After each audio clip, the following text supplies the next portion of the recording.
बिस्मिल्लाहिर्रहमानिर्रहीम। मोहम्मद नज़ीर खान। मरीम नवाज साहबा जो है वो वज़ीर आला पंजाब बनने जा रही हैं और इसके साथ ही जो काफ़ी ज़्यादा खदशात हैं वो जन्म ले रहे हैं और आने वाले दिनों में जो हमारे सियासी हालात होंगे वो कन्फ्रंटेशन की तरफ जाएंगे। और मरीम नवाज बतौर वज़ीर आला उनकी परफॉर्मेंस क्या होती है, क्या कारकर्दगी होती है, क्या वेलफेयर के काम करते हैं, वो एक अलहदा डिबेट है। लेकिन उनका माजी का ट्रैक रिकॉर्ड देखा जाए तो ऐसे ये लग रहा है कि वो दोबारा कन्फ्रंटेशन की सियासत करेंगी। और आपको याद होगा कि वो जनरल बाजवा का नाम लेती थी जलसों के अंदर, जो सुप्रीम कोर्ट के हाजिर सर्वे जजेस होते थे उनके जो नाम होते थे, उनकी जो पिक्चर्स थी वो जो जलसों में वो नशर करती थी। तो एक तो बाज़ाहिर ऐसे नजर आ रहा है कि उनको अपने वालिद की जो शिकस्त का गम है वो बहुत ज्यादा है और वो समझ रही थी कि उनके वालिद मोहतरम मियां मोहम्मद नवाज शरीफ हैं, जिस तरह वो लंदन से आए हैं, उनको चौथी बार वजीर आज़म बना दिया जाएगा।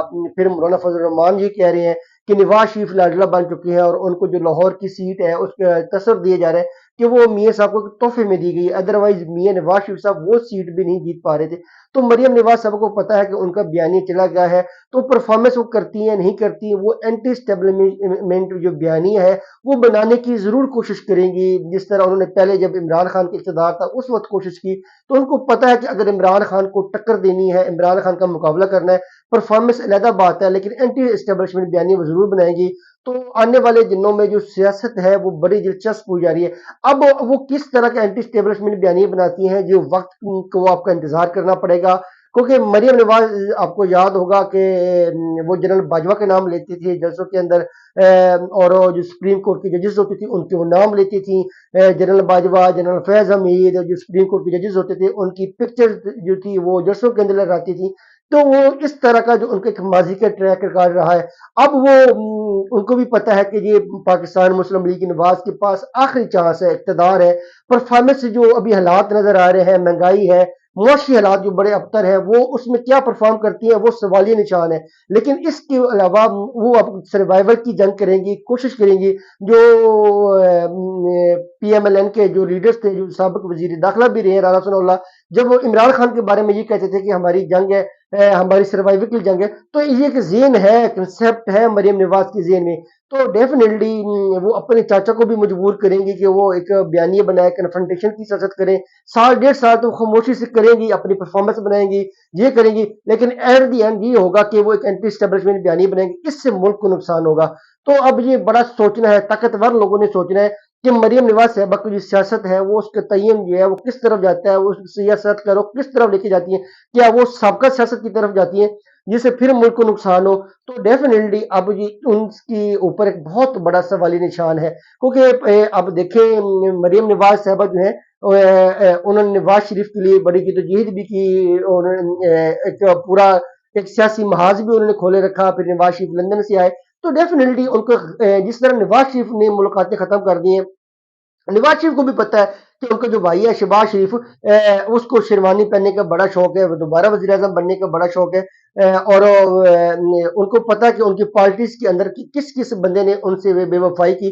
तो मरियम नवाज साहबा के जो के सामने भी एक बड़ी लार्ज स्केल में पिक्चर होगी, उसको वो एनालाइज भी कर रही होगी और साथ पार्टी पोजीशन का भी उनको पता होगा और उनको ये भी हकीकत का अंदाजा होगा कि चले जैसे हमें सीटें मिल गई हैं, एक्चुअल सूरत तैयार किया, उनको भी पता होगा कि हमारा जो बयानी था, हमारे पास बयानी नहीं था, हमारी जो मकबूलियत है वो पंजाब के अंदर कम है।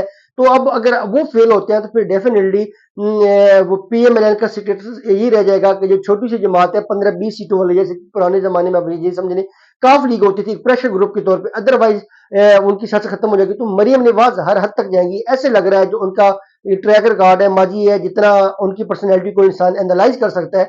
तो इस वक्त जो है बड़ी सेंसिबल के चीजों का मुजाहरा करना होगा, देखना होगा किस तरीके से मरियम नवाज को डील करना है, कि ताकि फिर वो एक बयानिया बनाए, फिर मुल्क जो है वो जो एक परेशानी की कैफियत में जाए, अजियत में जाए, परेशानी में इजाफा हो। तो डेफिनेटली अगर मरियम नवाज ने सियासत करनी है तो उसको एंटी स्टेब्लिशमेंट बयानी के बजाय परफॉर्मेंस के ऊपर फोकस करना होगा। تو لیکن جو حالات ہیں اس میں تو وہ ڈیفینیٹلی وہ اپنے آپ کو ہیرو بنانے کی کوشش کریں گی. عمران خان اپنے آپ کو ثابت کرنے کی کوشش کریں گی کہ میں عمران خان ہوں, وہی ایبسلیوٹلی ناٹ, امریکہ کی غلامی نامنظور, اینٹی اسٹیبلشمنٹ بیانیہ بنانے کی کوشش کریں گی. تو اب وقت ہے کہ کب انہوں نے اس طرح کا سٹانس لینا ہے. آج نہیں تو کل مریم نواز یہ ضرور سٹانس لیں گی, کیونکہ ان کو پتا ہے کہ پرفارمنس پہ تو ان کی جو 16 ماہ کی کارکردگی تھی چاچا کی بطور وزیر اعظم وہ ان کی گلے پڑ گئی ہے. اب بطور وزیر اعلیٰ وہ کیا پرفارم کرتی ہیں وہ بڑا سوالیہ نشان ہے, کوشچن مارک ہے. تو ڈیفینیٹلی جو ہے اب لوگوں کو بھی انڈرسٹینڈ کرنا چاہیے, سمجھنا چاہیے, اور وہ دیکھنا چاہیے کہ کیا مریم نواز جو اگر بیانیہ بنائے گی تو کیا وہ اپنی سیاسی مفاد کے لیے بنائیں گی, سیاسی پاپولیرٹی کے لیے بنائیں گی, یا اس کے اندر کوئی جینیون طور پہ کچھ اس کے اندر وزن ہوگا. تو عوام بڑے باشعور ہو چکی ہیں. تو مریم نواز جو تھی وہ اپنے والد کو چوتھی بار وزیر اعظم نہیں بنا سکی. نواز شریف جو ہے بطور فضل الرحمان کے کہ وہ لاہور والی سیٹ بھی نہیں جیت پا رہے تھے, اور ان کو بھی اسٹیٹس لاڈلا پلس ہو گیا ہے, اور طاقتور لوگوں نے بتا دیا کہ آپ کو بھی یہ سیٹ ہم نے دی ہے, آپ کو یہ والی سیٹ بھی ہم نے دی ہے, یہ والی بھی سیٹ ہم نے دی ہے. یہ مولانا فضل الرحمان سے پہلے کہہ چکے ہیں. اور باقی جو ان کے اپنے لوگ ہیں, باقی سیاستدان ہیں, وہ یہ کہہ رہے ہیں کہ دھاندلی ہوئی ہے, اور جن حلقوں میں نون لیگ کو مینڈیٹ ملا بھی ہے تو اس میں نون لیگ ان حلقوں میں جہاں پہ یہ اپنی وکٹری کلیم کرتے ہیں تو وہاں کے جو کینڈیڈیٹس تھے, باقی جو لوگ ہیں سیاستدان, وہ یہ کہہ رہے تھے کہ نون لیگ اس میں بھی دوسرے تیسرے نمبر پہ آتی تھی, وننگ پوزیشن پہ تھے پاکستان تحریک انصاف. تو یہ اب آنے والے حالات ہیں, یہ طاقتور لوگوں کو بھی دیکھنا ہے, یہ دیکھنا ہے کہ پاکستان کیا پھر اس طرح کا کوئی بیانیہ افورڈ کر سکتا ہے, نہیں کر سکتا. کیا کہ سیاست کی خاطر لوگ آئیں یہ اپنا بیانیہ بنائیں جس سے ملک کو نقصان ہوتا ہے, قوم ڈیوائڈ ہوتی ہے, قوم کے اندر بے جانی کی پریشانی کی کیفیت ہوتی ہے. نواز شریف بھی بڑے پریشان ہیں, ان کو شکست ہوئی ہے, تو جب وہ لندن جائیں گے تو وہ کیا سٹانس لیتے ہیں. ابھی تو نواز شریف خاموش ہیں, تو پاکستان کے اندر رہ کے تو وہ نہیں بولیں گے, نہ ہی اپنی لبو شاہی کریں گے.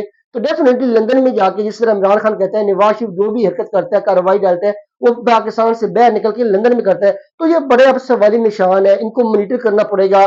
پھر ان کا بیانی ہے اس کا کاؤنٹر پہلے بنانا پڑے گا, نہیں تو پھر وہی پاکستان کے اندر پریشانی والی صورتحال ہوگی, قوم کے لیے مشکلات میں اضافہ ہوگا. پہلے بہت زیادہ معیشت کے مسائل ہیں, ہمارے مہنگائی ہے, بے روزگاری ہے, لوگ جو ہے 3 وقت کی روٹی افورڈ نہیں کر پا رہے. تو اس طرح کا بیانیہ جو ہے وہ اب آپ کوئی بھی شہری پاکستان کا افورڈ نہیں کر سکتے. اس وقت جو ضرورت ہے وہ مانگی کی ضرورت ہے. اب جو لیڈران ہیں, جو سیاستدان ہیں, وہ اینٹی اسٹیبلشمنٹ بیانیہ کی بنانے کے بجائے پرفارمنس پہ فوکس کریں, پرفارمنس دیں, اور پرفارمنس کی بیس کے اوپر جو ہے جو جب بھی اگلا الیکشن ہوتا ہے اس پہ جائے. تو ڈیفینیٹلی جہاں پہ عوام کو ان دونوں کو دیکھنا ہے, اینالائز کرنا ہے. شہباز شریف صاحب ہو گئے, مریم نواز ہو گئے, شہباز شریف جو آپ مرضی کہہ لیں کہ وہ پرو اسٹیبلشمنٹ ہے, وہ اس طرح کی حرکت نہیں کرے گا, لیکن اس کے اوپر بھی مریم نواز شریف کی طرف سے پریشر آئے گا. تو ڈیفینیٹلی اب وہ یہ نہیں ہے کہ ہم نے ویٹ کرتے رہنا ہے کہ ایک اینٹی اسٹیبلشمنٹ بیانیہ بنے گا تو پھر کاؤنٹر کرنا ہے. اس وقت تک بڑی دیر ہو جاتی ہے, اس وقت تک قوم ڈیوائڈ ہو چکی ہوتی ہے.